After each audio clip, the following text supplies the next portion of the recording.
நீங்கள் கணவன் மரிக்கிறது வரை நடத்துவார்னு சொல்லலை பைபிளில். உங்கள் மனைவி மரிக்கிறது வரை உங்கள் நடத்துவார்னு சொல்லலை. அது உங்கள் ஒரு பிள்ளைகள் உயிரோடு இருக்கிறது வரை நடத்துவார் என்று சொல்லலை. யாரும் இல்லைன்னாலும் உங்கள் மரணம் வரையிலும் கர்த்தர் உங்களை நடத்துவார். அல்லேலூயா. யாரும் என்ன இருப்பாங்க, இல்லாமல் போவாங்க. ஆனால் இயேசு கிறிஸ்து நேற்றும் இன்றும் என்றும் மாறாத. எத்தனை பேர் விசுவாசிக்கிறீங்க? என் ஆண்டவர் நடத்துவார்.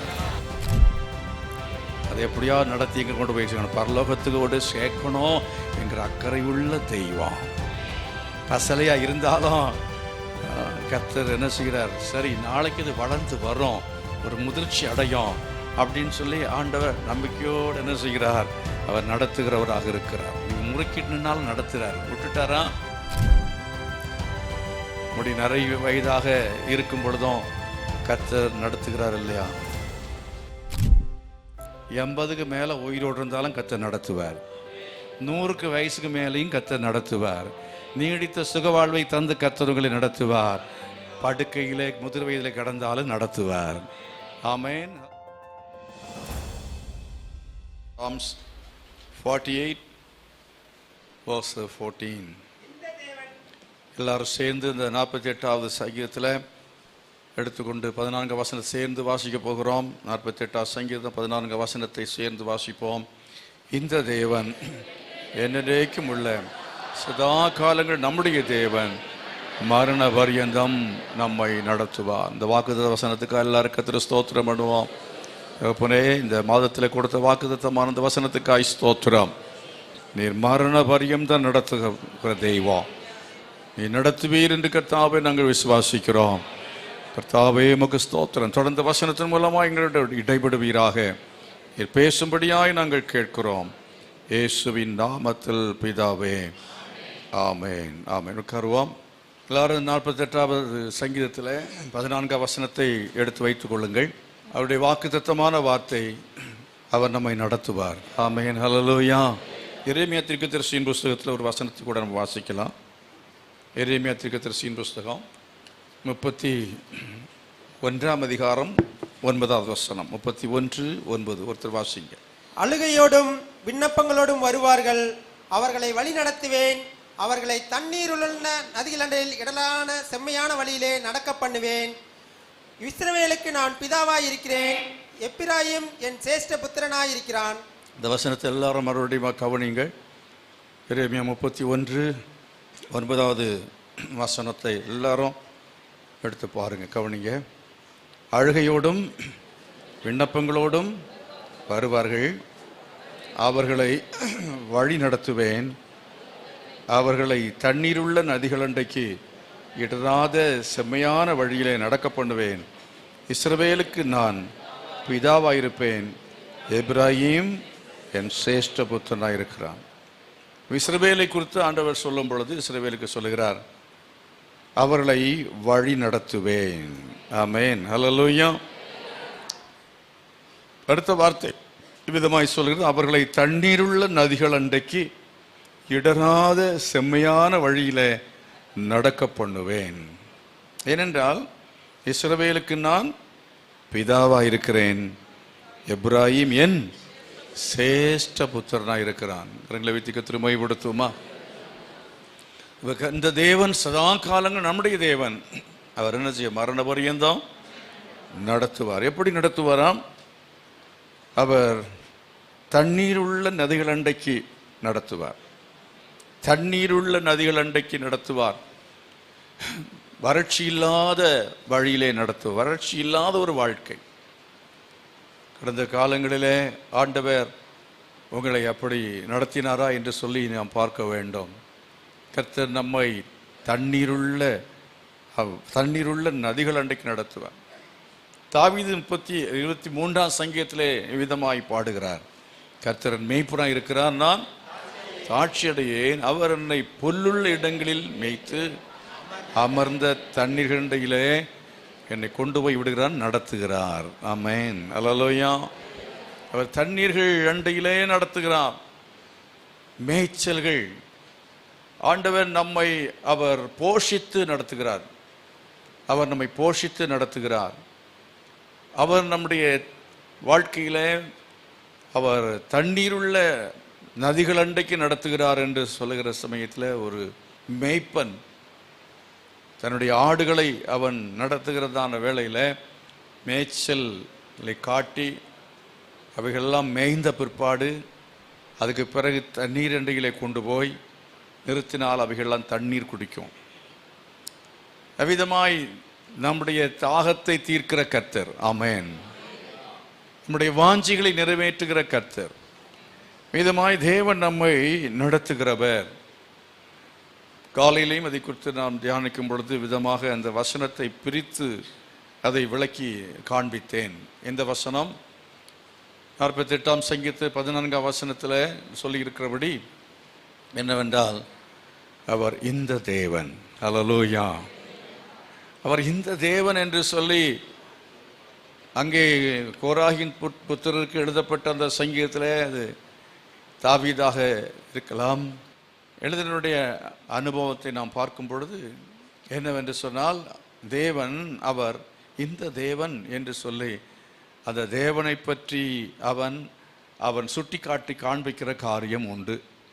நம்முடைய தேவனை நாம் இந்த தேவன் என்று சொல்லி நம்முடைய தேவனை நம்ம சுட்டி காட்டி சொல்லக்கூடிய ஒரு அனுபவம் நமக்கு இருக்கிறதா?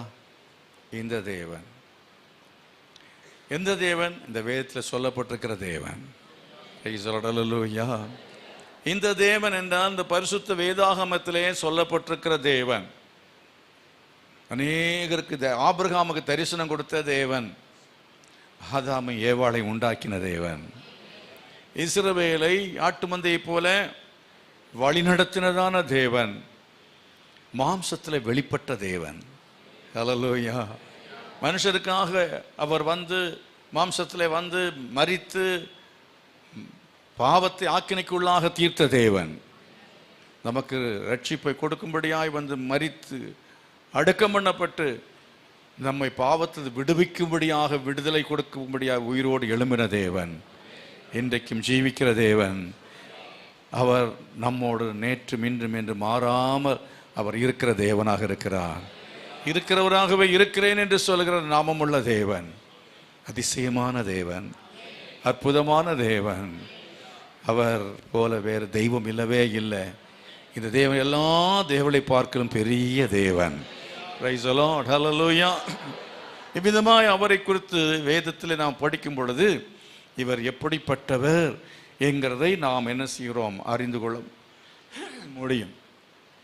ஆகவே அந்த விதமான அறிவை பெற்றவர்களாய் நாம் இருக்கிறோமா?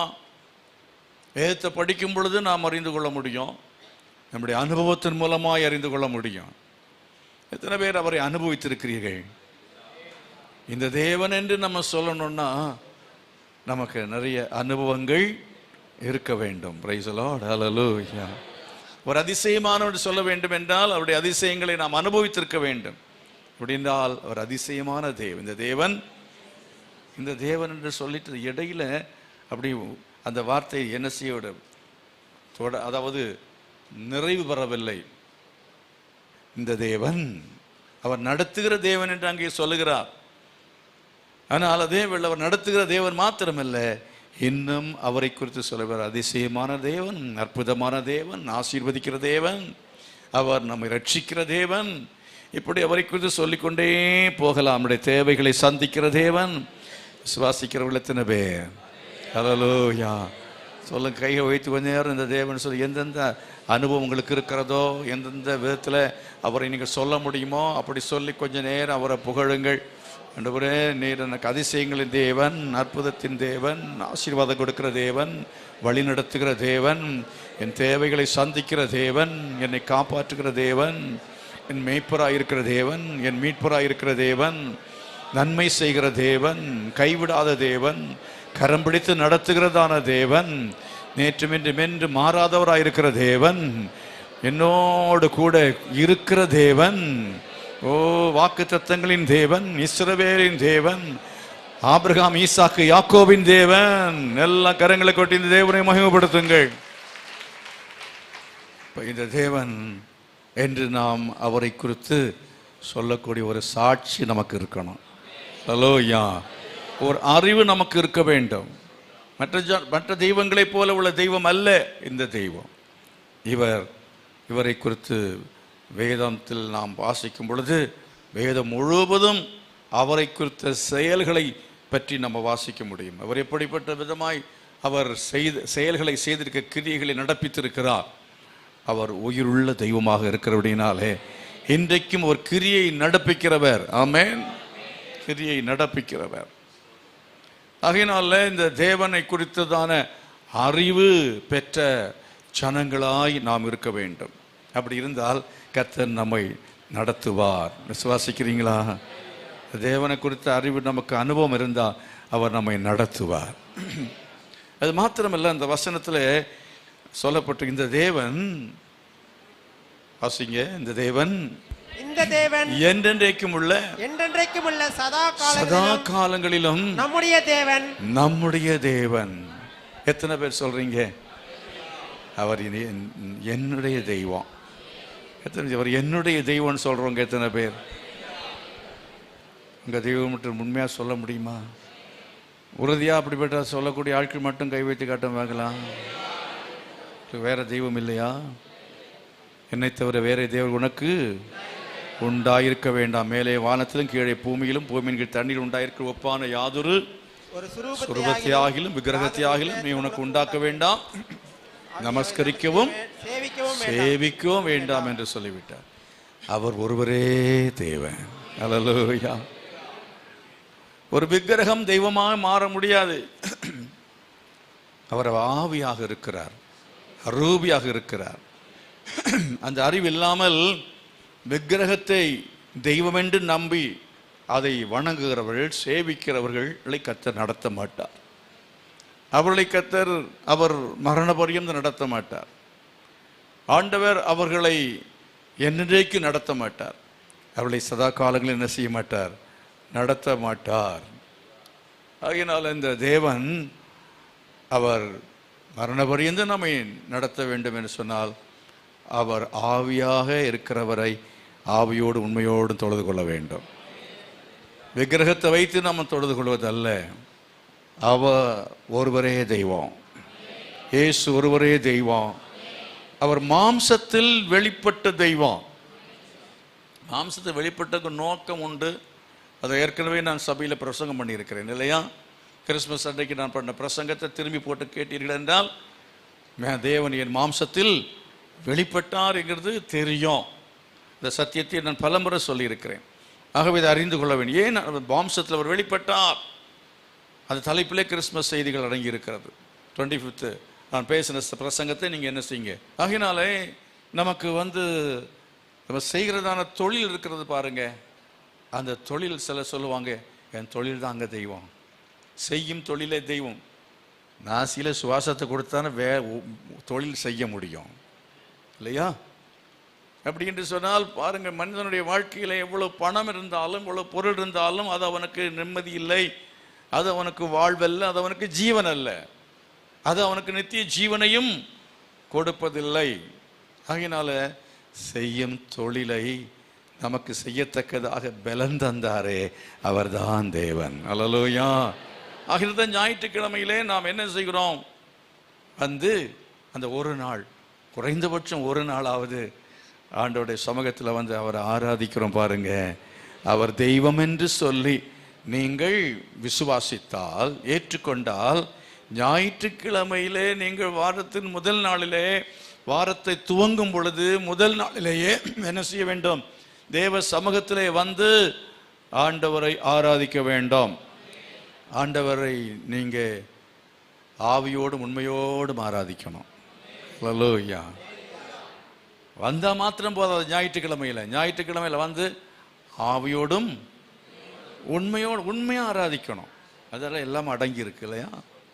ஆராதிக்கிறது மாதிரி உட்கார்ந்துட்டு போறதுனால அது ஆண்டவரை திருப்திப்படுத்தாது. நீங்கள் தேவனை என்ன செய்யவில்லை? ஆராதிக்கவில்லை, வணங்கவில்லை, நமஸ்கரிக்கவில்லை. ஆக வந்துட்டேன் அப்படிங்கிறதுனால கர்த்தர் உங்களை நடத்தணுமா? அவரை உண்மையோடு மனசோடு என்ன செய்யணும்னு சொன்னா, நீங்க கண் விழித்து என்ன செய்யணும்? உண்மையா ஆராதிக்கணும். ஆவியோடு ஆராதிக்கணும். உங்கள் சரீரத்தோடும் கூட கர்த்தரை ஆராதிக்கணும். ஹல்லேலூயா. ஆவியோடு ஆராதிக்கணும்னு சொன்னால் உங்கள் எண்ணம் எல்லாம் இங்கே தான் இருக்கணும். உங்கள் உடலுக்கு இருக்கணும், உங்கள் எண்ணம் இங்கே இருக்கணும். அப்படி கர்த்தரை நீங்கள் ஆராதிக்க வேண்டும். Praise the Lord. ஹல்லேலூயா.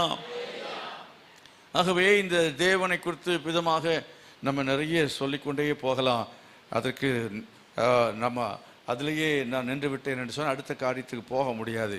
ஆகவே இந்த தேவன் அப்படிங்கிறதை நாம் என்ன செய்வோம், அறிந்து கொள்வோம். அந்த தேவனை என்ன செய்வோம், ஆராதிப்போம். வேறு ஒரு விக்கிரகத்தையோ ஒரு தொழிலையோ தெய்வமாக கொள்ள வேண்டாம். உங்களை நடத்துகிற ஒரு தெய்வம் உண்டு. இந்த தேவன் சதா காலனும் நம்முடைய தேவன். நீங்கள் கணவன் மரிக்கிறது வரை நடத்துவார்னு சொல்லலை பைபிளில். உங்கள் மனைவி மரிக்கிறது வரை உங்கள் நடத்துவார்னு சொல்லலை. அது உங்கள் ஒரு பிள்ளைகள் உயிரோடு இருக்கிறது வரை நடத்துவார் என்று சொல்லலை. யாரும் இல்லைன்னாலும் உங்கள் மரணம் வரையிலும் கர்த்தர் உங்களை நடத்துவார். ஹல்லேலூயா. யார் உங்களை நடத்துவதற்கு இல்லை என்றாலும் உங்களை நடத்துவதற்கென்று உள்ளதான் சதா காலங்களில் நடத்துகிற தெய்வம், என்றென்றைக்கும் உள்ளதான தெய்வம். அவர் நித்தியமான தெய்வம். யாரும் என்ன இருப்பாங்க, இல்லாமல் போவாங்க. ஆனால் இயேசு கிறிஸ்து நேற்றும் இன்றும் என்றும் மாறாத. எத்தனை பேர் விசுவாசிக்கிறீங்க? என் ஆண்டவர் நடத்துவார். அவர் என்னை விட்டு விலக மாட்டார், கைவிடவே மாட்டார். இப்போ இந்த தேவன் அவர் அடுத்த வார்த்தையை சொல், என்றென்றைக்கும் உள்ள தெய்வம். இந்த தேவன் என்றென்றைக்கும் உள்ளவர். இப்போ என்றென்றைக்கும் என்று சொல்கிறதான சமயத்தில் அவர் எல்லா காலத்திலையும் ஒரு 10 வயசு வரையில என்னன்னா பசலை இல்லையா, பசலையாக இருக்கும்போது நடத்துவார். ஒன்றும் தெரியாது எனக்கு. பசலைன்னா கள்ளங்கபடி இல்லாமல் இருக்கிற அப்படி அந்த மாதிரி இருக்கிறீங்களா? அநேகர் பார்த்தா 10 வயசு குழந்தைன்னு சொல்லி இவங்களும் அப்படி தான் இருப்பாங்க. கள்ளங்கபடி இல்லாமல் இருப்பாங்க. யாராவது கூப்பிட்டா போயிடுவாங்க. ஏதாவது கொடுத்தா வாங்கி சாப்பிடும் பிள்ளைங்க. நல்லதான் கெட்டதாக பார்க்க இது ஒரு பசலைன்னு பேர். புரியுதா? நீங்கள் இனி குழந்தைகளாய் இராமல் முதிர்ச்சி உள்ளவங்களாக இருக்கணும். கர்த்தருக்கு ஸ்தோத்திரம். நிறைய பிள்ளை பிடிக்கிறவங்க சுற்றிட்டு நடப்பாங்க. அதனால் குழந்தைகள் எப்படி இருக்கணும்? அதனால தான் நானும் பத்திரமா உங்களை பாதுகாக்கிறதுக்கு காரணம் கர்த்தரை மகிமைப்படுத்துவோம். ஹல்லேலூயா. அடுத்து 10லேருந்து 20 வரை எடக்கு. 10லேருந்து 20 வரை எடக்கு. அப்புறம் 20லேருந்து 30 வரை முறுக்கு. சிலது முறுக்கிட்டே தான் நிற்கும். ஆகவே அந்த வயசுலையும் கர்த்தர் நடத்தினாரா இல்லையா? இது எடக்குன்னு சொல்லிட்டு கர்த்தர் விட்டுட்டாரா? இல்லை, கொஞ்சம் எடக்கு பண்ணுது. சரி, நடத்துவோம். தண்ணீர் அண்டைக்கு நடத்துவோம். நாளைக்கு பலன் கொடுக்கும். அதை எப்படியா நடத்தி எங்கே கொண்டு போய் சேர்க்கணும், பரலோகத்துக்கோடு சேர்க்கணும் என்கிற அக்கறை உள்ள தெய்வம். பசலையாக இருந்தாலும் கர்த்தர் என்ன செய்கிறார், சரி நாளைக்கு இது வளர்ந்து வரும், ஒரு முதிர்ச்சி அடையும் அப்படின்னு சொல்லி ஆண்டவர் நம்பிக்கையோடு என்ன செய்கிறார், அவர் நடத்துகிறவராக இருக்கிறார். நீங்கள் முறுக்கிட்டுனாலும் நடத்துகிறார். விட்டுட்டாரா? சில சமயம் இல்லை நான் ஞானசம் எடுக்க மாட்டேன் உடனே அடுத்த நாள் அடித்து கொண்டு போட்டாரா? உயிரோடு தான் இருக்கீங்க, சாகலைல்ல. அதான் அர்த்தம் நடத்துகிறான்னு அர்த்தம். ஆண்டவர் கீழ்ப்படியாமல் இருந்தாலும் முரட்டாட்டம் பண்ணாலும் தேவன் நடத்துகிறாரு. அதுக்காக கரங்களை வைத்து கர்த்தரை ஸ்தோத்திரம் பண்ணுங்க. ஆண்டவரே, நான் எவ்வளோதான் எடக்கு பண்ணாலும் என்னை நடத்துகிறீரே, என் மேல் நம்பிக்கை வச்சு நடத்துகிறதுக்காக ஸ்தோத்திரம் என்று சொல்லுங்கள். அப்புறம் 30க்கு மேலே 40 வரை அடுத்த ஒரு ஸ்டேஜ் இல்லையா, நரை முடி நரைச்சி போச்சு. முடி நரை வயதாக இருக்கும் பொழுதும் கர்த்தர் நடத்துகிறார் இல்லையா? நர வயதுலையும் கர்த்தர் என்ன செய்கிறாரு, நடத்துகிறார். நர வயதில் 30க்கு மேலே தான் புத்தியே வருதுன்னு அர்த்தம். நரை மயிறு அறிவுக்கு, அதாவது ஞானம் இருக்குன்னு அர்த்தத்தை வெளிப்படுத்துறது தான். 30க்கு மேலே தான் கொஞ்சம் விவரம் வரும்.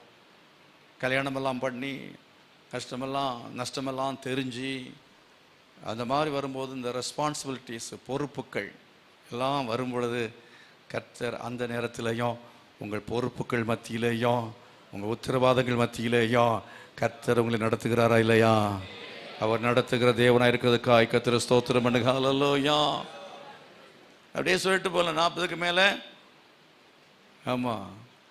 அடுத்தது 60 இல்லை ஆட்டம். இப்படி எல்லாம் கொஞ்சம் பல்லெல்லாம் வீக் ஆகுது, எலும்பெல்லாம் கொஞ்சம் தேயுது. இருந்தாலும் உடம்புல சில பலவீனங்கள் கஷ்டங்கள்லாம் வந்தாலும், கொஞ்சம் சரீரத்தில் பலவீனங்கள் வருகிறது, வயசாகிறது.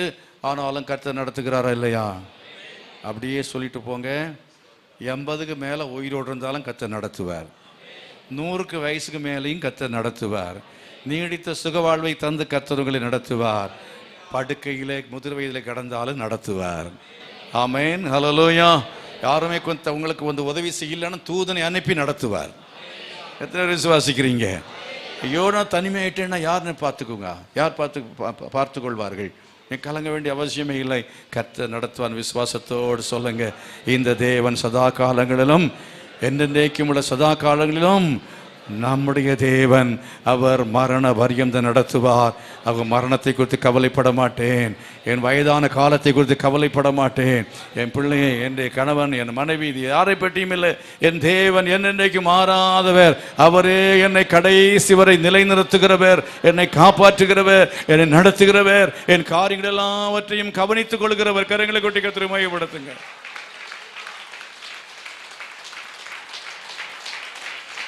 சங்கீதக்காரனுக்கு அந்த விசுவாசம் இருந்தது. யார் நடத்துவாங்களோ தெரியல, என்ன நடக்க போகுதோ தெரியல. என்ன நடக்க போகுது? அவன் நடத்துகிற தேவன். ஒவ்வொரு நாளும் கால் எழுப்பி சொல்லணும், இந்த தேவன் சதா காலம் என்னைக்கும் உள்ள சதா காலங்களிலும் நம்முடைய தேவன் மரண பரியந்தம் நடத்துவார். மனமே கலங்காதே, நீ திகையாதே, கர்த்தர் நடத்துவார். நம்ம பார்த்து நம்ம பேசணும். கண்ணாடியில் இப்போ நிற்கிற தலையெல்லாம் பார்க்கும்போது சொல்லணும், சோகமாக இருக்காதே, சிரிச்ச முகத்தோடு இரு, கர்த்தர் நடத்துவார். கவலைப்படாதே, கர்த்தர் என்ன செய்வார்? பக்கத்தில் பார்த்து கர்த்தர் நடத்துவான்னு சொல்லுங்க. கவலைப்படாதுங்க, கர்த்தர் நடத்துவார். ஆமேன். எல்லாருக்கும் ஒரு தைரியம் வந்துச்சு இல்லை? அவர் நடத்துவார், நடத்த மாட்டாரா? ஆமாம். தைரியமாக போங்க. இப்போ இல்லை, முடிச்ச பிறகு பிரசங்க முடிச்ச பாடு தைரியமாக போங்க. கர்த்தர் நிச்சயமாய் நம்மை அவர் நடத்துவார். அந்த வசனத்தை நல்லா கவனிங்க. இந்த தேவன் என்றென்றைக்கும் உள்ள. அடுத்தது பாருங்க, சதா காலங்களிலும். வசனத்தை அப்படித்தான் நம்ம படிக்கணும். வசனத்தை அப்படித்தான் படிக்கணும்.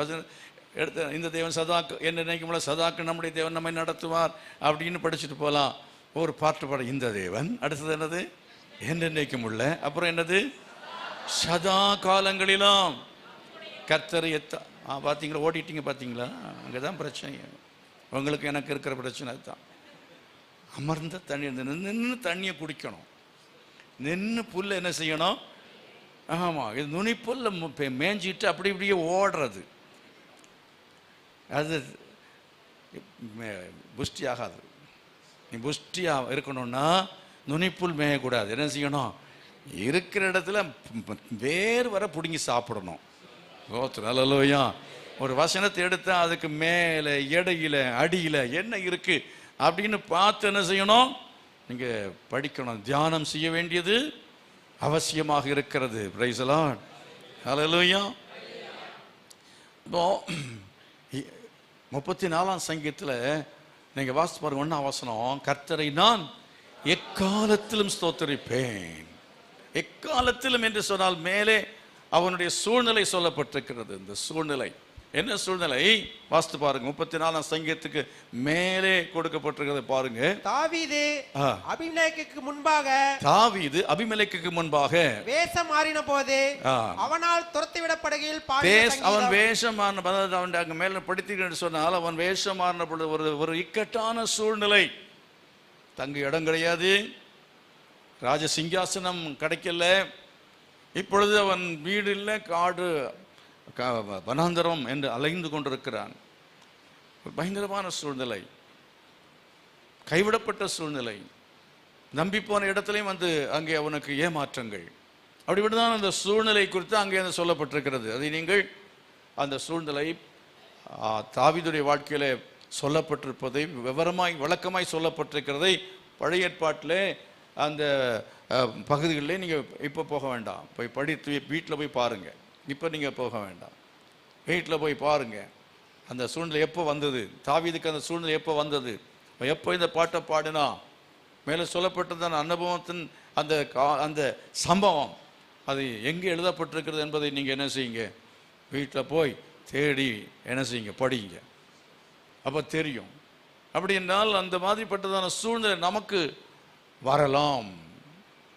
வனாந்தரம் போன்ற அனுபவங்கள் வரலாம், கைவிடப்பட்ட காலங்கள் வரலாம், சூழ்நிலைகள் வரலாம், வியாதிகள், சரமெல்லாம் வியாதி, கொடிய வியாதி.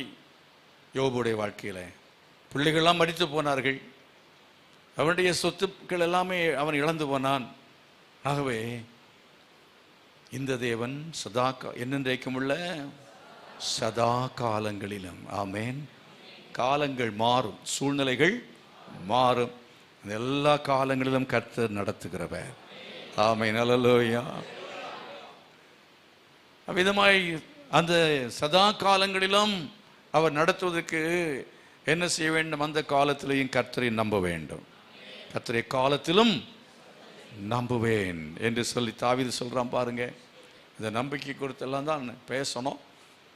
கர்த்தருக்கு சுத்தமாக இருந்தால் வரும் நாட்களில் தொடர்ந்து பேசுகிறேன். காரணம் இந்த வசனத்தில், இந்த வசனத்துக்குள்ளேருந்தே வெளியே வர முடியலையே, இதுக்குள்ளே இவ்வளோ காரியம் இருக்கேன். அப்புறம் வேதத்துக்குள்ளே இன்னும் மற்ற இடங்களுக்கு போனால் எப்படி நேரம் நமக்கு போதாது. ஆகவே வேகமாக கடந்து செல்லலாம். ஆகவே இந்த தேவன் என்னைக்கும் உள்ள சதா காலங்களிலும்.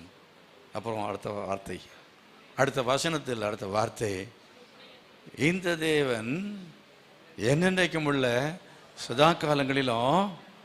சொல்லுங்க, என்ன சத்தமா சொல்லுங்க. எத்தனை பேர் உண்மையாகவே நம்முடைய தேவன் சொல்றீங்க?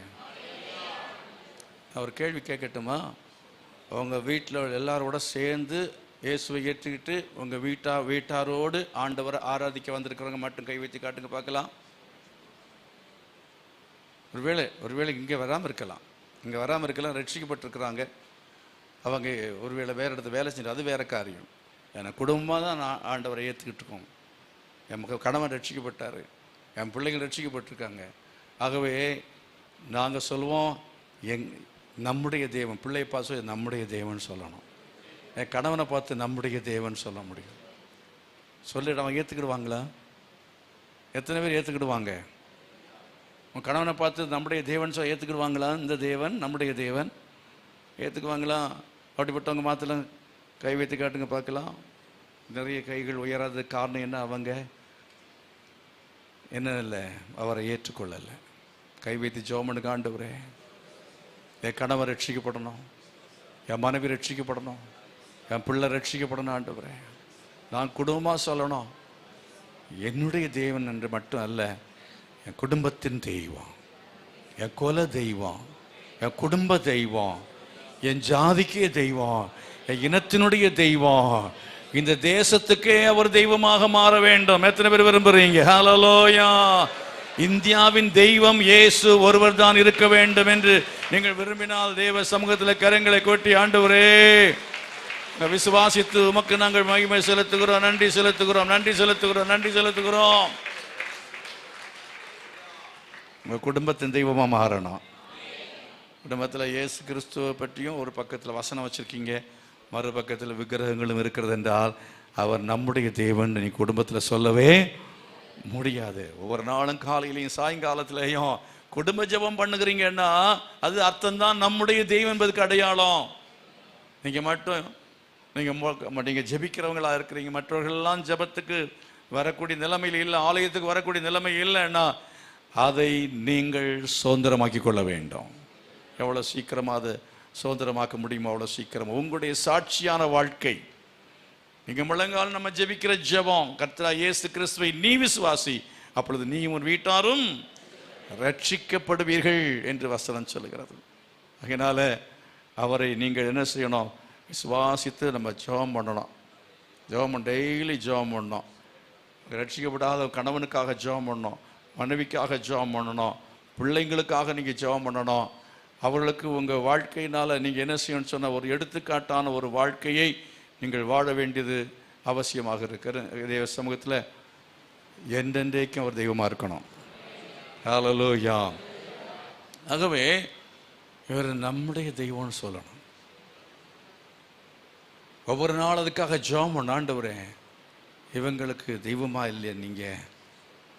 நான் என்னுடைய வாழ்க்கையின் மூலமாக, என் சாட்சியின் வாழ்க்கை மூலமாக, என் ஜெபத்தின் மூலமாக அவர்களையும் கர்த்தாவே நான் சேர்த்து கொள்ளணும். இந்த இந்த இந்த கோட்டைக்குள்ளால் அவங்க வரணும், இந்த மந்தைக்குள்ள அவங்க வரணும். அவங்களும் நாங்களும் எல்லாம் சேர்ந்து சொல்லணும், நம்முடைய தேவன். ஹல்லேலூயா. காரணம் என்ன தெரியுமா? ஏன் அவரை அநேகர் ஏற்றுக்கொள்ளாமல் இருக்காரணும்? இப்போ எல்லாத்துலேயுமே நம்ம என்னென்னா, நான் காலைல கூட சொன்னேன், அமெரிக்காவில் போனோன்னா அங்கே போகிற 3 பேர பிள்ளைங்க இருக்கிறாங்க. அவங்களுக்குள்ளால் ஒரு வாக்குவாதம் வரும். என்ன தெரியுமா? ஒன்று சொல்லும், இது ஏன் தாத்தா, இது ஏன் பாட்டின்னு சொல்லும். அடுத்து இல்லை இல்லை இது ஏன் தாத்தா ஏன் பாட்டின்னு சொல்லும். 3 மாறி மாறி சண்டை போட்டுக்கிடுவோம். 3 பேரும் சேர்ந்து எங்கள் தாத்தா எங்கள் பாட்டின்னு சொல்கிறது மனசு வரவே வராது. ஆகவே என்ன தான் நிறைய நேசிக்கணும், அவங்கன்னா உனக்கு கொடுக்க மாட்டேன், அவங்க எனக்கு தான் தாத்தா எனக்கு தான் பாட்டியாக இருக்கணும் அப்படின்னு சொல்லி. இது ஏன் புருஷன் அப்படின்னு சொல்ல தப்பு கிடையாது, இது ஏன் மனைவின்னு சொல்ல தப்பு கிடையவே கிடையாது. அது சுயநலம் என்று சொல்ல மாட்டேன், அது பொதுநலம் அங்கே வரக்கூடாது. இது ஏன் பிள்ளைங்கன்னு சொல்ல தப்பே கிடையவே கிடையாது. ஆனால் தெய்வம் என்று வர்ற சமயத்தில் அது என்னுடைய தெய்வம் என்கிறது அல்ல, நம்முடைய தெய்வம் என்கிற ஒரு சுயநலமற்ற ஒரு தன்மை யாருக்கு இருக்கிறதோ, சுயநலம் இல்லாதவங்களை கர்த்தர் நடத்துவார். ஆமென். அல்லேலூயா. இதெல்லாம் வசனத்தின் அடிப்படையில் தான் நான் பேசுகிறேன். இன்றைக்கு நான் என்ன பேசணும்னு நினைத்திருந்தேன் என்று சொன்னால், பல காரியங்கள் நினைத்திருந்தேன். அதில் இதை பேசலாம் அதை பேசலாம் அப்படின்னு பார்க்குற சமயத்தில் நானே அப்படின்னு சொல்லி தாவீது அநேக இடங்களில் சொல்லியிருப்பார். அப்படி சொல்லப்பட்ட ஒரு 7 இடங்களில் சொல்லணும்னு நினச்சேன். அதுக்கெல்லாம் இன்றைக்கு முடியாது, வர நாட்களில் பார்க்கலாம். அதே போல் என்னவென்றால், அவர் தாவீது நான் என்று சொல்லியிருப்பார். நான் அப்படின்னா அர்த்தம் என்ன தெரியுமா? அவர் கர்த்தரை குறித்த காரியத்தில், அவருடைய வாழ்க்கை பற்றிய காரியத்தில் அவர் உறுதி உள்ளவராக அவர் பேசியிருக்கிறத பார்க்க முடியும். கர்த்தருக்கு ஸ்தோத்திரம். என் அப்படின்னு சொல்லி பேசியிருப்பார். கர்த்தர் என் நம்பிக்கை அப்படின்னு தான் பேசியிருப்பார். அதெல்லாம் எனக்கு அப்படிங்கிற அந்த அடிப்படையில் அவர் பேசியிருக்கவே மாட்டார். சங்கீதங்களை அப்படி பார்க்கவே முடியாது, சுயநலத்தை பார்க்கவே முடியாது. தாவீது என்ன செய்தான் என்றால், அவனுடைய வாழ்க்கையில் சுயநலமாக அவனுக்காக மாத்திரம் வாழவில்லை, அவனுக்காக மாத்திரம் வாழவில்லை. நான் சொன்ன மாதிரி பேர பிள்ளைகளாக இருக்கும் பொழுதே எனக்கு எனக்கு அப்படி என்கிற அந்த சுயநலம் குழந்தைகள் மனதிலிருந்தே உருவாகி விடுகிறது. அதுக்கு பிறகு வளர்ந்து கல்யாணம் ஆகும்போது இது ஏன் மனைவிக்காக வாழுகிறேன் என்று சொல்லி சுயநலத்தோடு கூட வாழுகிற கணவன்மாரை பார்க்குறோம். சில ஆட்கள் அப்படி கூட கிடையாது, அவனுக்காக மட்டுமே தான் வாழ்வான். கடையில் போய் நல்லா சாப்பிட்டுட்டு வந்துட்டு நீ சாப்பிட்டியான்னு மனைவிட்ட கேட்க மாட்டான். பார்த்தீங்களா? இவனை போல் அயோக்கியன் வேறு யாருமே கிடையாது. இவன் இந்த மாதிரிப்பட்ட ஆட்கள் இருக்கிறத விட உலகத்தில் இல்லாமல் இருக்கணும். சுயநலவாதிகள் மனம் திரும்பணும். சுயநலவாதிகள் உலகத்தில் இருந்தால் உலகம் உருப்படாது. உலகம் என்ன செய்யாது? உருப்படாது. உலகம் நல்லா இருக்கணும்னு சொன்னால், வீடு நல்லா இருக்கணும்னு சொன்னால், சபை நல்லா இருக்கணும்னா சுயநலமற்றவர்களாக இருக்க வேண்டும். ஹல்லேலூயா. எனக்கு நமக்கு அப்படிங்கிற ஒரு பொது நலத்தோடு யோசிக்கிறவர்களாக இருக்க வேண்டும். கல்யாணம் பண்ணியாச்சு, இனி என் புருஷன் அவர் எனக்குத்தான் புருஷன், தப்பே கிடையாது, வேற யாருக்கும் புருஷன் கிடையாது, உனக்கு தான் புருஷன். ஆனால் அவனை பெற்ற ஒரு தாயும் தகப்பன் இருக்காங்களே, அவங்கள பற்றிய சிந்தை இல்லாமல் அவனை பிரித்து எடுத்து நீ உனக்கென்று வைத்துக் கொள்கிறாயே, அதுதான் சுயநலம். அதுதான் சுயநலம். எனக்கு மட்டும் இல்லை, நான் வாழ்வது என் மனைவிக்காகவும் சேர்ந்து வாழுகிறேன், என் கணவனுக்காகவும் சேர்ந்து வாழுகிறேன், என் பிள்ளைகளுக்காகவும் சேர்ந்து வாழுகிறேன். அது மாத்திரமல்ல, என் தகப்பன் என்னுடைய மனைவி வீட்டாருக்காகவும் என் கணவன் வீட்டாருக்காகவும் என்ன காரியங்களை செய்யணுமோ, கடமைகளை செய்யணுமோ, அவைகளை செய்யக்கூடியவனாக நான் இருக்க வேண்டும் என்று எத்தனை பேர் தீர்மானிக்கிறீங்க? நான் நல்லா இருக்கணும், நான் அனுபவிக்கணும், நான் சந்தோஷமா இருக்கணும். மனைவி சந்தோஷமா இருக்காங்களா? கவலையே கிடையாது. ஈவன் பிள்ளைகள் கூட நல்லா இருக்கிறாங்களா? அதை பற்றி கவலை கிடையாது. அவனுடைய சந்தோஷத்தையே மையமாக வைத்துக்கொண்டு வாழுகிறவர்கள் அவர்கள் மிக மிக மோசமான சுயநலவாதிகள். அதுக்கு பிறகு பாருங்க, இன்னைக்கு மிகுந்த கொடுமையிலும் கொடுமை என்னன்னு சொன்னா, குடும்பத்தில் இன்னைக்கு அநேக பெற்றோர் கண்ணீர் வடிப்பது காரணம் என்னன்னா, ஒரு பெண்ணின் சுயநலம். எப்படியாவது கல்யாணம் பண்ணும் பொழுது, கல்யாணம் பண்ணிட்டு அவ என்ன செய்யறான்னு சொன்னா, அவளை பாக்கெட்டில் போட்டு என்ன சொல்றதுக்கு, முழுமையாக அவனை என்ன செய்யறான்னா அவ கட்டுப்பாட்டுக்குள்ளே கொண்டு வந்து வச்சுக்குவான். அப்பாவோ அம்மாவோ அவங்களுக்கு எந்த விதத்திலையும் அவங்கள விட்டு பிரித்து நான் வாழணும், என் பிள்ளைங்க வாழணும், என் கணவன் வாழணும், என் மனைவி வாழணும், வேறு யாரை கேட்டுவிட்டு போனால் போகிறேன். பிரதரை பற்றியோ சிஸ்டர்ஸை பற்றியோ யாரை பற்றியும் விசாரிப்பே கிடையாது. இது ஒரு கொடிய ஒரு மோசமான குணமாக இருக்கிறது. அதையும் தாண்டி, அதாவது சபைக்கு வருவோமே, சபையில் எடுத்துக்கிட்டிங்கன்னா, அது மாதிரி சபை இல்லைன்னா வெள்ளையும் கூட எடுத்துக்கிட்டிங்கன்னா, பக்கத்து வீட்டில் இருக்கிறவர்கள் பற்றி ஏதாவது ஒரு அக்கறை கவலை சிலருக்கு கிடையவே கிடையாது. அதை கொஞ்சம் சேர்த்துக்க முடியுமோன்னா அவங்க கொஞ்சம் இடத்த அபகரிக்க பார்ப்பாங்க. அடுத்தவன் காம்பவுண்டில் என்ன இங்கே குப்பையை தூக்கி அங்கே கொட்டுவான். அதுக்கு பேர் என்னது, பொதுநலமா?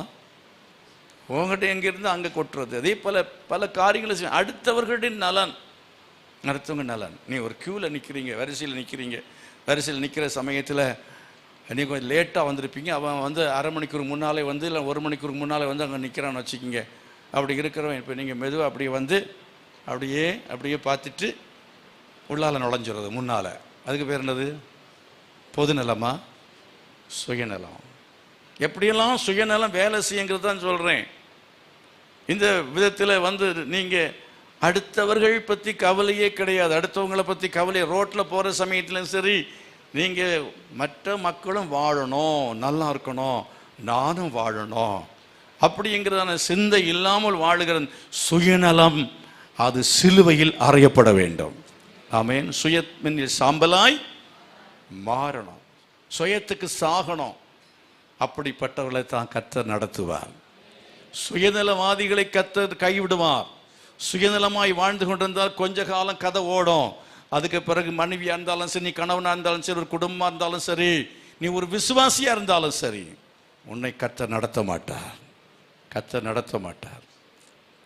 சபைக்கு வர்றது நான் மட்டும் பரலோகத்துக்கு போனால் போதும் அப்படிங்கிற எண்ணத்தோடு நீங்கள் இருக்கிறீங்களோ இல்லையோ தெரியாது. ஆனால் சுயநலம் தானாகவே கிரியை செய்து, அதுக்காக நான் ஒரு ஸ்டெப் எடுக்கணும், ஒரு முயற்சி செய்யணும், ஒரு போய் பார்த்து வசனத்தை சொல்லணும், சுவிசேஷம் சொல்லணும். நான் திட்டு வாங்கினாலும் பரவாயில்ல, நிந்திக்கப்பட்டாலும் பரவாயில்ல, எனக்கு அவமானம் வந்தாலும் பரவாயில்ல, நான் கம்ஃபர்டபுள். யார் திட்டு, நான் ரட்சிக்கப்பட்டுட்டேன், நான் சபைக்கு போகிறேன், நான் பரலோகத்துக்கு போயிடுவேன், அவன் என்ன ஆனாலும் என்ன அப்படிங்கிற நிலைமையில் வாழுகிற சுயநலமான வாழ்க்கை வாழுகிற ஒரு சபையை கர்த்தர் நடத்த மாட்டார். இந்த சபை கர்த்தர் நடத்தணுமா? இந்த சபையை கர்த்தர் நடத்தணுமா? நீங்கள் சுயநலம் இல்லாதவளாக இருக்க வேண்டும். ஆமேன். இந்த சபை என்ன செய்ய, இந்த தேசம் ரட்சிக்கப்படணும்னு சொல்லி ஜெபம் பண்ணணும். இந்த தேசத்துக்காக ஜெபம் பண்ணணும், சுவிசேஷத்தை அறிவிக்கணும். அப்போ தான் இந்த தேவன் சதா காலங்கள் நம்முடைய தேவன். தாவீதுடைய வாழ்க்கையிலே அந்த சுயநலம் இல்லாத ஒரு தன்மையை நீங்கள் சங்கீதம் முழுவதுமாய் படிக்க முடியும். ஆகவே அருமையார்களே, இந்த தேவன் அவர் என்றென்றைக்கும் உள்ள சதா காலங்களிலும் நம்முடைய தேவன் மரண பரியந்தம் நடத்துவார். கைவிட்டு சொல்லுங்க, அவர் மரண பரியந்தம் நடத்துவார். மரண பரியந்தம் அவர் என்ன செய்வார்? நடத்துவார். சீக்கிரமாக இப்பொழுது நீங்கள் எரேமியா புஸ்தகத்தை எடுத்துக்கொள்ளுங்கள். எரேமியா புஸ்தகத்தில் வாசித்தோமே, அந்த வசனத்தின் அடிப்படையில் நாம் சில காரியங்களை தியானிக்க போகிறோம். அதாவது எரேமியா தீர்க்கதரிசியின் புஸ்தகத்தில் 30ஆம் அதிகாரம் 22வது வசனத்தை வாசித்து பாருங்கள். 30ஆம் அதிகாரம் 22வது வசனம். நீங்கள் என் ஜனமாய் இருப்பீர்கள், நீங்கள் என் ஜனமாய் இருப்பீர்கள், நான் உங்கள் தேவனாய் இருப்பேன். நீங்கள் ஏற்கனவே வாசித்த வசனம் உங்களுக்கு ஞாபகத்தில் இருக்கு நினைக்கிறேன். 31:9 கர்த்தர் இஸ்ரவேலை பார்த்து சொல்கிறார், நான் உங்களை தண்ணீர் உள்ளதான ஊற்றண்டைக்கு என்ன செய்வேன்? நடத்துவேன் என்று கர்த்தர் சொல்லுகிறாரே. அப்போ யாரை நடத்துவார் என்ற ஒரு கேள்வி இருக்கா இல்லையா? நம்ம என்னென்ன அந்த கேள்வி கேட்கறதே கிடையாது. நடத்துவேன்னு சொல்லிட்டார், யார் வேணும் நடத்துவார்? இல்லை. அந்த வசனத்தில் நிறைய சொல்ல முடியும், நிறைய காரியங்கள். யாரை நடத்துவார் அப்படின்று சொல்கிற சமயத்தில் அதில் ஒரு 10 விஷயங்கள் இருக்கிறது. ஆனால் முதல் விஷயம் என்னவென்று சொன்னால், அதாவது இந்த 30ஆம் அதிகாரம் 22ஆம் வசனம் சொல்லி இருக்கிறது. வாசித்து பாருங்க. நீங்கள் என் ஜனமாயிருப்பீர்கள், நீங்கள் என் ஜனமாயிருப்பீர்கள், நான் உங்கள் தேவனாயிருப்பேன், நான் உங்கள் தேவனாயிருப்பேன். யாரை கர்த்தர் நடத்துவார்? ஆண்டவர் சொல்ற, நீங்கள் என் ஜனமாக இருந்தால், நான் உங்கள் தேவனாக இருந்தால், அப்படி இருந்தால் மாத்திரமே 31:9 இப்போ படிச்சு பாருங்க. 31:9 என்ன சொல்லி இருக்கிறது? அவர்கள், அதாவது வழி நடக்க பண்ணுமே. வசனத்தில் வாசிக்க நேரம் கிடையாது, நானே அதை சொல்லிடுறேன். வழி நடக்க பண்ணுவேன், வழி நடக்க பண்ணுவேன். நீரூற்றண்டைக்கு என்ன செய்வேன்? அவர்களை வழி நடத்துவேன். அவருடைய தண்ணீருள்ள நதிகள் அன்றைக்கு இடராத செம்மையான வழியிலே நடக்க பண்ணுவேன். இன்னும் அங்கே கீழே சொல்றாரு, இஸ்ரவேலுக்கு நான் பிதாவா இருக்கிறேன். எத்தனை பேர் அவர் நீங்க பிதான்னு சொல்ல முடியும்? எனக்கு பிதான்னு எத்தனை பேர் சொல்ல முடியும்? அவர் எனக்கு பிதாவா இருக்கிறார். நீங்க பிள்ளையா இருந்தால் தான் பிதா. அவர் ஏற்றுக்கொண்டு அத்தனை பேர் தேவனுடைய பிள்ளைகளாகும்படி அவளுக்கு அதிகாரம் கொடுத்து, அவர் எனக்கு தேவன் என்று சொன்னால் மாத்திரம் போதாது, அவருடைய ஜனம் என்று சொன்னால் மாத்திரம் போதாது, அவர் நமக்கு பிதாவா இருக்க வேண்டாம்.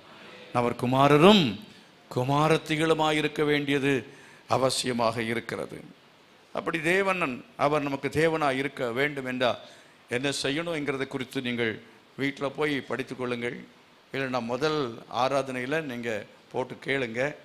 அதில் ஒரு தேவ ஜனமாக இருக்க வேண்டும் என்றால் நாம் என்ன செய்ய வேண்டும் என்று சொல்லி அங்கே சொல்லப்பட்டிருக்கிற ஒரு 5 காரியங்களை நான் காலையில் சொன்னேன். 7 விஷயங்கள் உண்டு.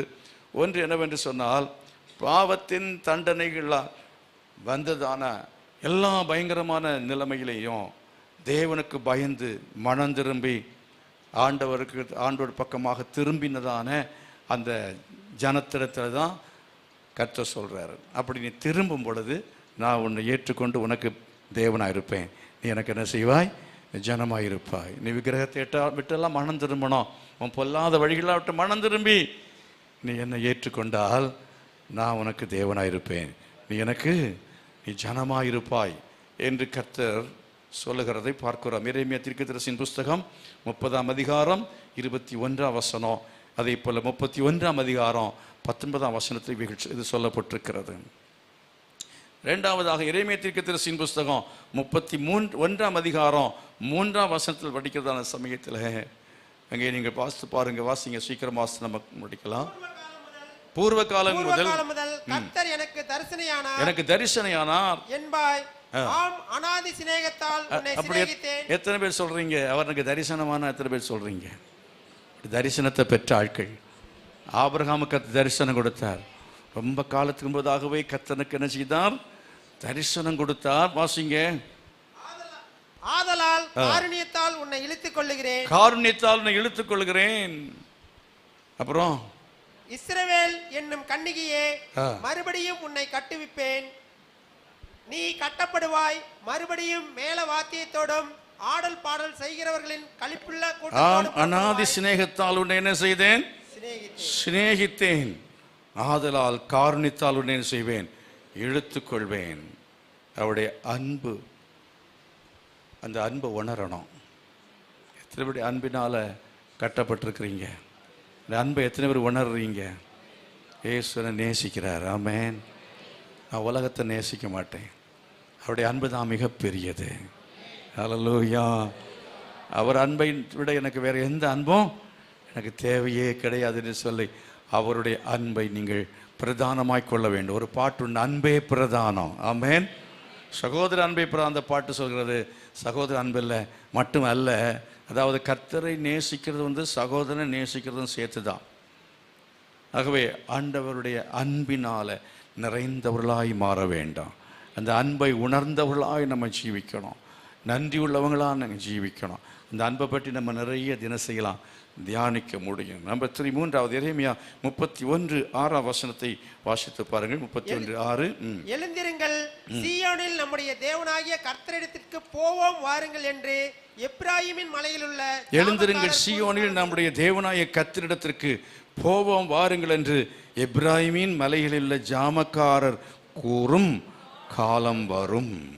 அப்படி என்றால், அதாவது அப்படி சொல்லும் பொழுது எழும்பினவர்கள், ஆமென், ஜாமக்காரர்கள், அப்படி ஜாமம் காக்கிறவங்க, காவல் காக்கிறவங்க, ஜெபிக்கிறவங்க சொல்லுவாங்க, நீங்கள் உட்கார்ந்து இருக்க வேண்டாம், நம்ம என்ன செய்வோம், ஆண்டவர் என்ன செய்கிறார் என்று சொன்னால், அவர் தீர்க்கதரிசிகள் மூலமாக வாக்கு பண்ணி இருக்கிறார். மீதியாய் பாதிக்கப்பட்டதான நிலைமையிலே, கைவிடப்பட்ட நிலைமையிலே இருக்கிற சிறையிருப்புகிற ஜனங்களை பார்த்து தீர்க்க தரிசனமாக சொல்லப்பட்ட வாக்குத்தத்தமான வார்த்தைகளை சொல்லி, நீங்கள் எழுந்திருங்கள், சீயோனில் நம்முடைய தேவனாய் கர்த்தரிடத்திற்கு போவோம், வாருங்கள், போவோம், சர்ச்சுக்கு போவோம், உபவாச கூட்டத்துக்கு போவோம், எழுந்திருங்கள், நீங்கள் தூசி உதறிவிட்டு என்ன செய்யுங்கள், எழுந்திருங்கள், எழும்பி பிரகாசியுங்கள், செயல்படுங்கள் என்று செய்தி சொல்லுகிறதான சமயத்தில் என்ன செய்ய வேண்டும், எழுந்திருந்து செயல்பட வேண்டும். பிரைஸ் தி லார்ட், ஹல்லேலூயா. எத்தனை பேர் செயல்பட ஒப்பு கொடுக்குறீங்க? பிரைஸ் தி லார்ட், ஹல்லேலூயா. எத்தனையோ காரியங்களில் செயல்படுறதுக்கு ஆட்கள் இல்லை, எத்தனையோ காரியங்களுக்கு ஆட்கள் இல்லை, செயல்பட ஆட்கள் இல்லை, செயலாற்ற ஆட்கள் இல்லை, வேலை செய்ய ஆட்கள் இல்லை, எல்லாரும் உட்கார்ந்து இருக்கிறாங்க. யாரும் எழும்பி என்ன செய்யலை, எதையுமே செய்கிறவங்களா சபையில் இல்லை. வீட்டில் அதே மாதிரி பாருங்க, சில ஆட்கள் அப்படி உட்கார்ந்து இருக்கிறாங்க. செயல்படாததான பிள்ளைங்களை பார்க்குறோம், செயல்படாத கணவனை பார்க்குறோம், செயல்படாத மனைவியை பார்க்குறோம். நீங்கள் என்ன செய்யுங்க, எழும்புங்க. ஆமென், ஸ்தோத்திரம், ஹல்லேலூயா. சும்மா சோம்பேறித்தனமாக இருக்க வேண்டாம், நீ எழும்பு, கர்த்தர் உன்னை நடத்துவார். அடுத்த வசனம் பாருங்க, 31ஆம் அதிகாரத்தில் 7ஆம் வசனம். கர்த்தர் சொல்கிறது என்னவென்றால், யாக்கோபு நிமித்தம் மகிழ்ச்சியாய் கெம்பீரித்து ஜாதிகளுடைய தலைவர் நிமித்தம் ஆர்ப்பரியுங்கள், சத்தத்தை என்ன செய்ய, கேட்க பண்ணி துதியுங்கள் என்று சொல்லப்பட்டிருக்கிறது. யாரை கர்த்தர் நடத்துவார்? யாருக்கு கர்த்தர் தேவனாயிருப்பார்? யார் தேவனுடைய ஜனங்கள்? தேவனுடைய ஜனங்களா இருக்க வேண்டும் என்றால் கர்த்தரை துதிக்க வேண்டும். பிரைஸ் தி லார்ட், ஹல்லேலூயா. கர்த்தர் தேவனா இருக்க வேண்டும் என்றால் முதல்ல சொன்ன மனம் திரும்ப வேண்டும். இரண்டாவது, தேவனுடைய அன்புக்கு மாத்திரம் அடிமைகளாக நீங்கள் இருக்க வேண்டும். மூன்றாவது சொன்னேன், ஆவிக்குரிய நிலைமையிலே பழைய நிலைமைக்கு என்ன செய்ய வேண்டும், நீங்கள் திரும்பி எழும்பி செயல்பட வேண்டும். ஆதி அன்பை விட்டாய் என்று உன் பேரில் ஒரு குறைவு உண்டு. நீ என்ன ஆதியில் செய்த கிரிகளை செய்யும்படி சபையே நீ எழுந்திரு என்று கர்த்தர் சொல்கிறார்.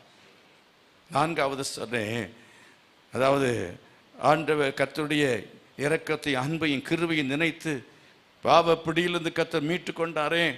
ஆண்டவர் தம்மை பழைய நிலைமையிலிருந்து தேவனை மீட்டு கொண்டாரே, சிறையிலிருந்து மீட்டு கொண்டாரே, வியாதியிலிருந்து கர்த்தர் நம்மை சுகமாக்கினாரே, எல்லா விதமான இழப்புகளிலிருந்து கர்த்தர் மறுபடியும் நமக்கு என்ன செய்தால், பாழாக்கப்பட்ட நிலைமையிலிருந்து தேவன் நம்மை மீட்டு கொண்டாரே.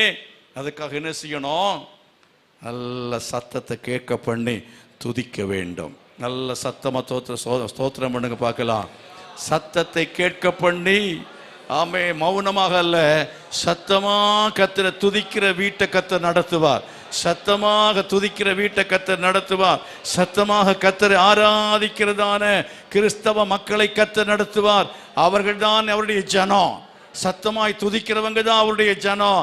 சத்தமாய் துதிக்கிறவங்களுக்கு தான் கர்த்தர் தேவனாய் இருப்பார். கரங்களை கொட்டி கர்த்தரை ஆர்ப்பரித்து மகிமைப்படுத்துங்கள், ஆர்ப்பரியுங்கள் என்று சொல்லப்பட்டிருக்கிறது.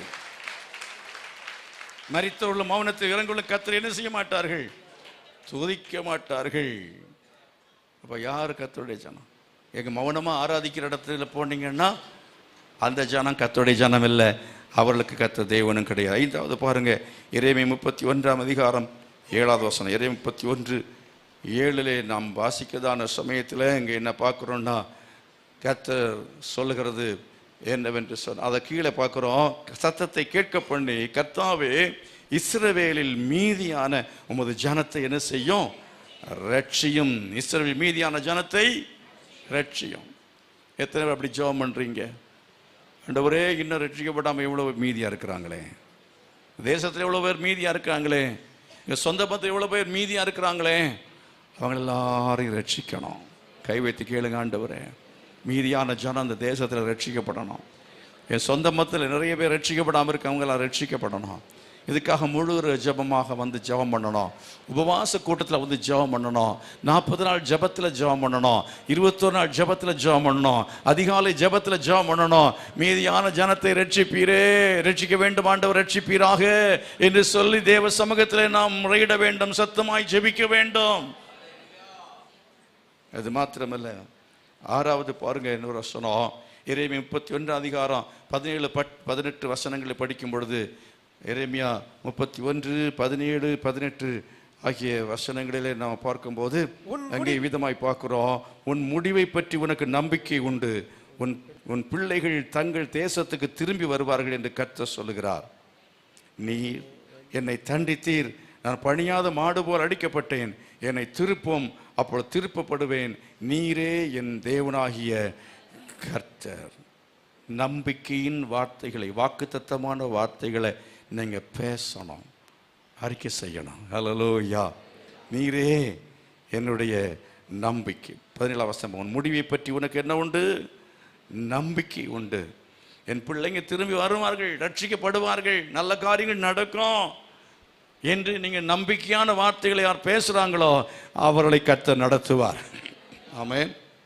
கடைசியாக 33, 34 வசனங்களை வாசிக்கிற சமயத்தில், அந்நாட்களுக்கு பிற்பாடு நான் இஸ்ரவேல் குடும்பத்தோட பண்ண போகிற உடன்படிக்கையாவது, நான் என் நியாயப்பிரமாணத்தை அவர்கள் உள்ளத்தில் வைத்து அதை அவர்கள் இருதயத்தில் எழுதி, நான் அவர்கள் தேவனாயிருப்பேன், அவர்கள் என் ஜனமாயிருப்பார் என்று கர்த்தர் சொல்லுகிறார். இனி ஒருவன் தன் அயலானையும் ஒருவன் தன் சகோதரனை நோக்கி கர்த்தரை அறிந்து கொள் என்று போதிப்பதில்லை. அவள் சிறியவன் முதல் பெரியவன் மட்டும் எல்லாரும் என்னை அறிந்து கொள்வார்கள் என்று கர்த்தர் சொல்லுகிறார். ஹல்லேலூயா. வேத புத்தகத்தை, அவருடைய உடன்படிக்கை, அந்த பிரமாணத்தை என்ன செய்யணும்? நம்ம இருதயத்தில் இருக்கணும், இருதயத்தில் அவைகளை வைக்கணும், இருதயத்தில் எழுதணும், அனுபவமாக்கணும். நியாயப்பிரமாணத்தை என்ன செய்யணும்? நம்முடைய அனுபவமாக்கணும். சும்மா படிச்சுட்டு போகிறதில்லை, வசனத்தை கேட்டுட்டு போகிறதில்லை, அது அனுபவமாக ஆக்கி கொள்ள வேண்டும்.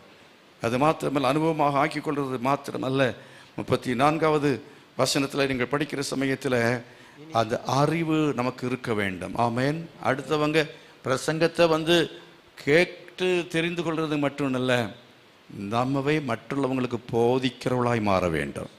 Praise the Lord. ஹல்லேலூயா. ஒரு ஊழியக்காரன் மற்றவங்களுக்கு நீங்கள் அந்த அறிவை போதிக்கிறவங்களாக மாற வேண்டும். சிலருக்கு சந்தேகமே தீரலையே. தேவசம் எல்லாம் எழுதி நிற்போமா? ஆண்டவரே, உம்முடைய ஜனமாக நான் இருக்கணும், உம்முடைய ஜனமாக நான் இருக்கணும், நீருடைய தேவன், நான் உம்முடைய ஜனம், அவருடைய ஜனத்துக்கு உட்பட்டவன். உங்கள் ஜனம் என்ன ஜனம்? உங்கள் குடும்பம், உங்கள் கோத்திரங்கள் ரட்சிக்கப்படாதவங்கள் அல்ல, ரட்சிக்கப்பட்ட ஜனத்துக்குள்ளே இருக்கணும். நீங்கள் விசுவாசிகள் தான் உங்களுக்கு சொந்தம், பந்தம் எல்லாமா இருக்கணும். ஒரு சாவு வந்து எல்லாரும் போய் கலந்துக்கணும். ஒரு திருமணத்துக்கு விசுவாசிகள் அவர்கள் தான் போய் நிற்கணும், அவருடைய ஜனம். இது எங்க ஜனம்னு சொல்லணும். ஆமேன். எங்க ஜனம்? அது நாடாரா, பிள்ளையாரா, முதலியாரா அப்படிலாம் கிடையாது. பரிசுத்தவான்களின் கூட்டம், ரட்சிக்கப்பட்ட தேவ ஜனம், அதுதான் என் ஜனம்னு சொல்ற ஆட்கள்லாம் கை வைத்து சொல்லுங்க, அவங்க தான் என் ஜனம். ஆமென். கர்த்தர் தான் என் தேவன். ஹல்லேலூயா. நான் அவருடைய ஜனத்துக்கு உட்பட்டவனாக இருக்கிறேன். கர்த்தரின் தேவனாக நான் அவரை ஏற்றுக்கொள்கிறேன். அவரை தெய்வமாக அவரை நான் வணங்குவேன், அவரை ஆராதிப்பேன், அவரை பின்பற்றுவேன் என்று சொல்கிறது. ஆட்கள் எல்லாரும் கைகளை வைத்து, ஆண்டவரே, நான் மனம் திரும்பி உம்மை ஏற்றுக்கொள்ள விரும்புகிறேன் சொல்ற ஆட்கள் மனம் திரும்பி அவரை ஏற்றுக்கொள்ள முடிய பாவங்களை அறிக்கை செய்யுங்க, அக்கிரமங்களை அறிக்கை செய்யுங்க, அவருடைய அன்புக்கு உங்களை அடிமையாக ஒப்புக் கொடுங்கள். ஆவிக்குரிய நிலைமையிலே பின்வாங்கி போயிருப்பீர்கள் என்று சொன்னால் நீங்கள் மறுபடியும் பழைய நிலைமைக்கு திரும்படியாய் கர்த்தர் சொல்லுகிறார். அது மாத்திரமல்ல, ஆவிக்குரிய நிலைமையில நீங்கள் எழும்பி முன்னேறுவதற்காக தீர்மானம் எடுத்துக்கொள்ளுங்கள்.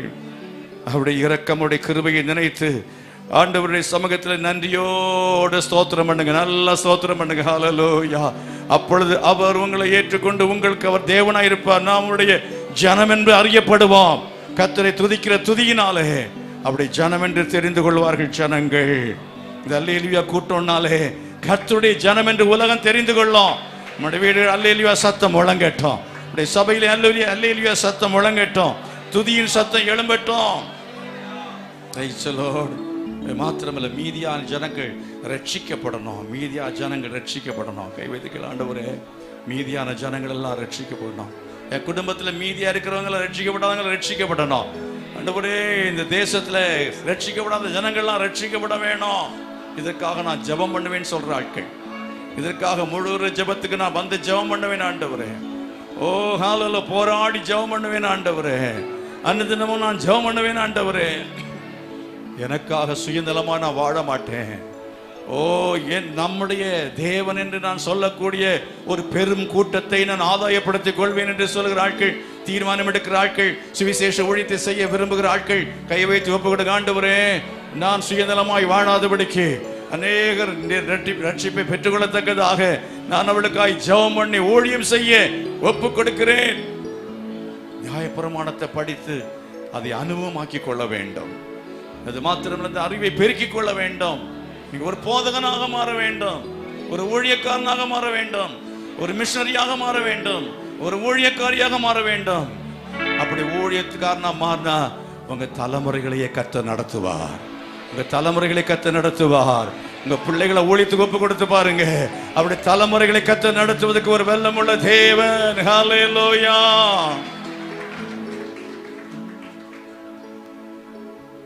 அநாதி தேவனும் அடைக்கலமே, அவர் நித்திய போயங்களும் ஆதாரமே. அநாதி தேவனும் அடைக்கலமே, அவர் நித்திய போயங்களும் ஆதாரமே. இந்த என்றென்று உள்ள சதா காலமும் நமது தேவன் மரண பரியந்தம் நம்மை நடத்திடுவார. நாதி தேவனும் அடைக்கலமே, அவர் நித்திய புயங்களும் ஆதாரமே. காருண்யத்தாலே இழுத்து கொண்டா தூய தேவ அன்பே. காருண்யத்தாலே இழுத்து கொண்டா தூய தேவ அன்பே. இவ்வனா நீரத்தில் நயம் காட்டி உன்னை தினிதாய் வருந்தி அழைத்தார். இந்த தேவன் என்றென்று உள்ள சதா காலமும் நமது தேவன் மரண பரியந்தம் நம்மை நடத்திடுவார. நாதி தேவனும் அடைக்கலமே, அவர் நித்திய புயங்களும் ஆதாரமே. நிறைய பேர் வியாதி பலவீனங்கள் பாதிக்கப்பட்டிருக்கிறாங்க. கரங்களை வைத்தால் உங்களுக்கு ஜெபம். ஆண்டவரே, வியாதிகள் பலவீனங்கள் நீங்கட்டும், சுகம் உண்டாகட்டும், ஆரோக்கியம் உண்டாகட்டும். இந்த நாட்கள் அநேகருக்கு ஆண்டவரே பலவிதமான தொற்று நோய்கள் இருக்கிறது, சுகம் உண்டாகணும். இருமல், சளி, நெஞ்சு சளி, இதெல்லாம் சில நிப்பான் என்கிற வைரஸ்னால பாதிப்பு, இதெல்லாம் இதனால் வலிப்பு நோய்கள் எல்லாம் இருக்கிறது. கர்த்தர் சுகமாக்கணும், கர்த்தர் பாதுகாக்கணும், கர்த்தர் எல்லாரும் விடுவித்து காத்துக்கொள்ள வேண்டும். அதுக்காக நாங்கள் ஜெபிக்கிறோம் ஆண்டவரே, அதுக்காக ஜெபிக்கிறோம். இப்பொழுதே எல்லாருக்கும் சுகம் உண்டாகட்டும். யார் சர்ற பலவீனத்தை வந்திருக்காங்களோ சுகத்தை கொடுப்பீராக. யார் தேவையோடு வந்திருக்கிற தேவையை சந்திக்கும்படியாக ஜெபிக்கிறேன். இயேசுவின் நாமத்தில் அற்புதங்கள் நடக்கட்டும், அதிசயங்கள் நடக்கட்டும், குழந்தை பாக்கியங்கள் உண்டாகட்டும், திருமணங்கள் நடக்கட்டும், பொருளாதார நன்மைகள் உண்டாகட்டும், புதிய வாசல்கள் திறக்கப்படும்படியாய் ஜெபிக்கிறேன். ஆவிக்குரிய ஜீவியத்தில் கட்டுகள் அவிழ்க்கப்பட்டு விடுவிக்கப்படுவார்களாக. மறுபடியும் ஒவ்வொரு குடும்பங்களும் கட்டப்படும்படியாய் ஜெபிக்கிறேன். விசுவாசத்தோடு தேவ சமூகத்தில் கரங்களை வைத்து கர்த்தரை மகிமைப்படுத்துங்க. ஆண்டவரே, நீ ஜெபங்களை கேட்கிறதுக்காக உமக்கு ஸ்தோத்திரம். சபையின் தேவைகள் எல்லாம் விட்டு கர்த்தரை சந்திக்க போறதுக்காக உமக்கு நன்றி. உமக்கு மகிமை செலுத்துகிறோம் இயேசுவின் நாமத்தில் பிதாவே, ஆமென். நம்முடைய கர்த்தராய் இருக்கிற இயேசு கிறிஸ்துவின் கிருபையும் பிதாவாகிய தேவனுடைய அன்பும் பரிசுத்த ஆவியானுடைய அந்யோன்யமும் சமாதான பாதுகாவல நம் அனைவரோடு சகல பரிசுத்தவான்களோடு கூட இன்றும் இன்றைக்கு நிலைத்திருப்பதாக. ஆமென். God bless you. கர்த்தர் உங்கள் எல்லாரையும் ஆசீர்வதிப்பாராக.